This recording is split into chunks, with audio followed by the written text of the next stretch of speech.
अस्सलाम वालेकुम नाजरीन, मैं आदिल तनवीर आपसे मुखातिब हूँ। सऊदी अरब के अंदर गैर मुल्कियों के रिलेटेड दो अहम खबरें पिछले 24 घंटे में सामने आई हैं जो आपसे शेयर की जा रही हैं। इसमें एक खबर सऊदीजेशन के हवाले से है। सऊदी गाका ने सऊदीजेशन के नए ऐलान और मरहले का आगाज़ कर दिया है, जबकि दूसरी खबर एक सऊदी के साथ गैर मुल्की का कारोबार है, जिसमें बेसिकली गैर मुल्की का 60 लाख रियाल डूबा, 28 किलोग्राम सोना सरकार ने जब्त कर लिया, कैद की सज़ा अलग, और फिर जब कैद पूरी होगी तो बेदखल कर दिया जाएगा। तो दोनों खबरें ही आपसे शेयर करते हैं और इब्तिदा इसी से कर लेते हैं, जिसकी तफसीलात बताई गई हैं कि एक गैर मुल्की जो कि सऊदी अरब के अंदर सऊदी के नाम पे सोने का कारोबार करता था मदीना मुनव्वरा और नजरान के अंदर। अब अच्छा, बहुत बड़ा बिजनेस था इसका। आप अंदाज़ा करें कि अभी जब सऊदी इदारों ने इसके ऊपर गिरफ्त की है और पकड़ा है इसको, तो उस वक्त भी इसके पास 28 किलोग्राम सोना और 60 लाख रियाल थे जो कि बरामद किए गए। नेटवर्क बहुत बड़ा था, लेकिन गलती इस बंदे की ये थी कि ये सऊदियों के लिए काम मुख्तस था।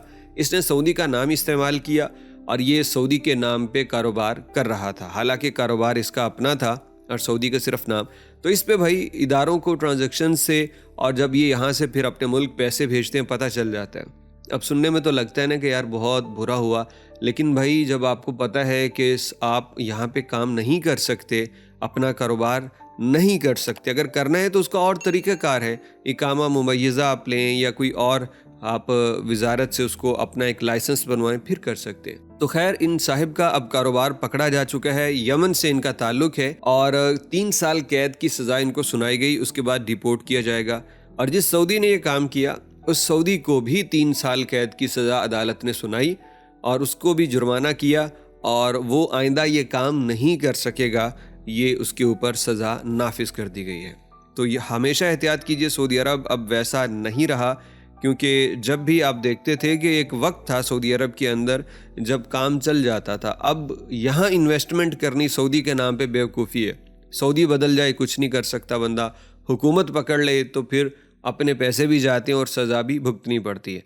दूसरी खबर सऊदीजेशन के हवाले से। अब जानते हैं पूरे सऊदी अरब के अंदर जनाब मरहलावार नाफिज किया जा रहा है कितने सालों से सऊदीजेशन, और अभी भी बहुत सारे महकमे, बहुत सारी सीटें ऐसी हैं जिस पे सऊदियों को वो लाएंगे। तो सऊदी शहरी हवाबाजी यानी सऊदी गाका ने ऐलान किया है कि हम हवाबाजी के शोबे में मजीद सऊदीजेशन कर रहे हैं, जिसका इत्तलाक आज हो चुका है, और बताया कि अब इस मरहले के अंदर 60% फ़्लाइट अटेंडेंट्स और 70% विंग पायलट्स सऊदी होंगे, गैर मुल्कियों को निकाला जाएगा।